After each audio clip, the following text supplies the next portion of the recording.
Well, so let's talk about, you were this radio guy, you Hmm. DJ'd, and that led to G4. Yeah, well, yes, basically, sort of. So, I've told this story a number of times on whatever other Well, tell content, but again. Let's go. I'll tell it. When I was in, because I was in college at the time, and then also working at that radio station. It wasn't a college radio station; it was a commercial radio station. It was my job basically while I went through college. And when I graduated college in 2004, uh, I had a choice. I was moving to Los Angeles because I knew I was just going to move to Los Angeles because that's where I knew my career was taking me. Sure.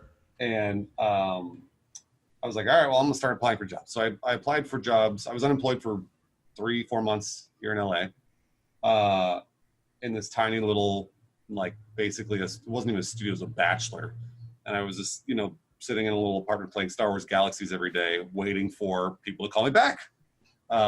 This was in a good job market, by the way. And I applied to a bunch of different places. I applied, of note was EA, as a tester because I got a computer science degree from college. Hmm. And then also I applied to G4. And G4 was, I applied there. I applied to, like, I want to say, no joke, man, I sent in my application digitally for like 20 different jobs at G4. Nice. And the HR, yeah, I spammed them. I should never have done that. But the HR lady finally called me and she was like, "You got to stop applying for all these jobs." And I was like, "Oh, I'm sorry. Like, because truthfully, I should have stopped." And she was like, "However, I do have a job that I think you might be right for." I was like, "Oh, okay, cool." She said, "I'll put your name in the hat for that one." Great. So I waited and got a call on my birthday from both EA and G4. And keep in mind, this took months Sure. of me not making any money and spending money. And I was super worried. I think I also got a call from the Geek Squad, by the way, because I applied for the Geek Squad because I was like, I need a fucking job. Like, I got to work. So I got a call from EA and G4 on my birthday. And they were like, they both offered me a job that were about the same price. I was like, we'll pay you $12 an hour to test games, or we'll pay you $12 an hour to come be a coordinator at G4. I was like, well, I like entertainment. I knew I liked entertainment, and I knew that if I took the EA job, I would have ended up going into coding and video games and stuff, which I also liked. Mm-hmm. So I took the G4 job. Man, talk about a huge fork in your life. I know. Like that day, that birthday, the idea of like you can go A or B. Isn't that weird? Yeah, like crazy, huh? That kind of stuff never happens. And it was just, I think back on it now, I go, man, that was a fucking weird day. What a weird day to have all those things like all happen at once. And so you tell me Geek Squad, they also called on your birthday? They didn't call my birthday. Okay. They called me. Because there was option C, Bruce. I just want to put that. No, I mean, Craig, you're right about that. I think they called me afterward, after I'd already taken the G4 job. And they're like, "Hey, we'd love to have you." And I was like, "Thank God I don't have to take this job." Like, I was so worried about it. And no offense to any of the Geek Squatters out there. No. This is great. I mean, but if you have an opportunity to work at EA, G4, or the Geek Squad, I think yeah. Well, for me, again, the Geek Squad wasn't in my career path. This was just a job I needed. Sure. That I knew I could do. So this is no offense to anybody at the Geek Squad at all. Like, hey, if it's part of your career path, great. For me, it wasn't. So anyways, so I took the G4 job, and it was one of those things where once I took it, then all the stuff that you were describing about people you met along the way, where you're like, I knew this guy who then introduced me to this person, who then introduced me to this person. That's exactly what happened at G4. I fucking waltzed into that place being like, oh, I could write articles and I could be on the air and blah, and I was batted down immediately. And they were like, you can't do any of those things. By the way, I could have done those things. Sure. Because I knew the people that were on the air, and that's what they did. But it was one of those things that I was just new. Nobody knew me. So there was no way they were going to put me on the air or let me write articles or reviews or whatever. So you felt like it's safe to say that you felt overlooked while you were there. 100%. Yeah. Did you ever have any ill will? Because no.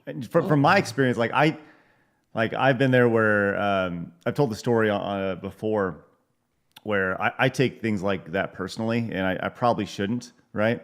There was I don't even know if you know this, but there was a tier list of like talent that went out for on Rooster Teeth one day. It was like Well, that internal still tier exists. list. That exists everywhere. That exists in like PR and everything. Yeah. Yeah, and it was like, you know, there A's your Bernie and your Gus and your Barb and all that stuff. The And then Rooster there's Teeths, yeah. B, and then there's C, and then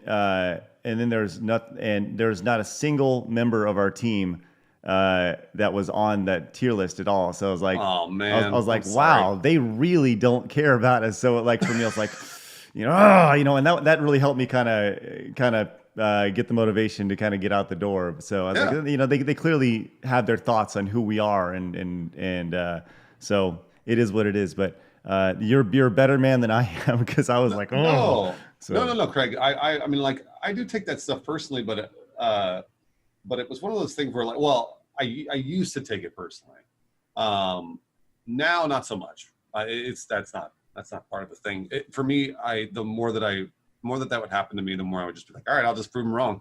yeah, and that's like, really what it came down to. Yeah, and that was it for me. that was the entire origin of Game Attack and us leaving. You know, it's like, well, we're gonna prove them wrong. And I remember us leaving, and we're like, you know, the name of our business, we changed it later, but our name of our business was Craig and Sean's Business LLC, because the idea was we wanted them, like, we wanted to work so hard to where we were so like, they saw the value in us to where in 2 years they were going to write us a check to Craig and Sean's Business LLC to come back and work for them, right? Because it was like, I get it. You know, I get it. It was like, oh, you know, but that didn't happen. And honestly, it was You're better off on your own, Craig. like legitimately, yeah, for sure. It was we've talked about that for sure in the past, but yeah, we're like, Game Attack's better. I'm better. Everyone's better off just kind of being independent, being able to create and not having to worry about stuff like that. So you're at G4. Yeah. You're working behind the scenes, Attack of the Show. I wasn't even, so at this point, I wasn't even on Attack of the Show. So at this point, I was 2004, G4 and Tech TV. If you remember Tech TV, I'm sure you do. Merged. They merged in 2004 when I started. And they were like, there's a tech lab, meaning there was an entire lab dedicated to reviewing hardware. So televisions, computers, cell phones, cameras, whatever else. So I got hired to that tech lab. I was reviewing, actually at that point I wasn't reviewing anything. I was emailing companies like Samsung to get those products in for review. That was my job. So now, I made a lot of... It probably is a little easier though when you say you're from G4, like a TV outlet, as opposed to, you know, joeschmo.com. Oh, 100%. Yeah. No, definitely. I mean, like, that was a big deal because it was television. And they were owned by Comcast at that point. So it was a huge company. I worked at, Comcast, one of the largest companies in the world. But it was just, little old Bruce sending emails to Samsung, and they're like, who the fuck is, who is this dude? And my boss, Carolyn, she was the one that knew everybody. So she'd have to introduce me to them so that I could take some work off her plate and do all that. So the best part about that job, in my opinion, was the fact that I made all of those contacts with all those companies. And as long as I was polite and on time and, could actually deliver the things that I wanted, then it was great. I made a bunch of really great contacts, and I did. Those contacts I knew for years and years and years afterwards. But I wasn't anywhere near Attack of the Show. I started getting to know people maybe a year into that job. But in my opinion, at that point, this was 2005-ish, Attack of the Show and X-Play were on. And oh my God, all I wanted to do, I wanted to just be anywhere near those shows, produce for those shows, obviously be on the air, but they would never let me be on the air. Just anything. And never got it. Got laid off at the very end of 2005 because budgets were cut. And I was definitely on one of those budgets. Again, just like your tier list, Craig, I was at the very bottom. Been there. I got booted. And that's when I went to work for K-Rock, which, by the way, I also worked at the very bottom of K-Rock. Sure. Well, and yeah, it's like that way. Like anywhere you go, you don't walk in, you don't become the star. No. And those who do, they're it's a big deal. There's but you have your hired guns, and when you have to apply to a position, it's just going to let you know you're not a hired gun. It's like you start at the bottom and you work your way up and you grind, and that's how it goes. So you're at K-Rock. Yeah. So as I got laid off, went to K-Rock, and worked at the very bottom of K-Rock for about a year and a half. And the contacts that I had made at G4 back in 2004, 2005, one of them, I'm trying to remember who initially called me about this, because they knew that I could review tech products because I'd been part of the tech lab. Oh, I think it was Ryan Vance. And Ryan called me and was like, hey, we're doing a 3-month show, like a 3-month run for this show where we need really quick tech reviews. It's called Free Stuff. And basically they review it and they give it away. I was like, oh yeah, sure, I could do that. So I did this in addition to my K-Rock job. So I worked a full-time job for 3 months in addition to my K-Rock job. So what that entailed was I worked an overnight shift at a radio station from 10 p.m. to 5 a.m.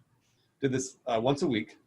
And then I would go into my job at G4 at this time after that overnight.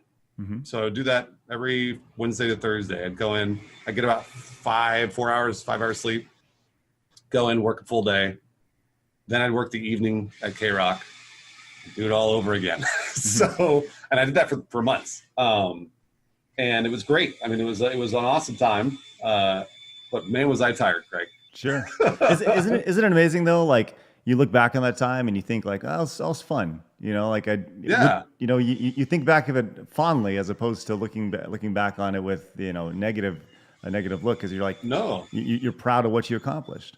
Exactly. That was exactly right. I was proud of what I accomplished because got the show done. I think the show was a relative success. It was all right. And then I got the call in 2007 from G4 being like, hey, we need a full-time segment producer on Attack of the Show to review tech stuff. And you just did this for the show Free Stuff, and you also did it back at Tech TV. Are you interested? And I went, absolutely I am, because it paid me, what was the math? I think it paid me 6 times what I was making at K-Rock. Wow. Because K-Rock I was making $8 an hour. Nice. Nice. Maybe not 6 times, maybe 4 times, something like that. I can't remember what it was. It was definitely a lot compared to my $8 an hour. Sure. Yeah. So that was that TV money though. You coming in, you're like, yeah, let's go. It was good. Boy, man, I look back on that and go, holy shit. Well, they were taking me. Yo, sure. They were definitely taking me for what I was doing. Oh my gosh.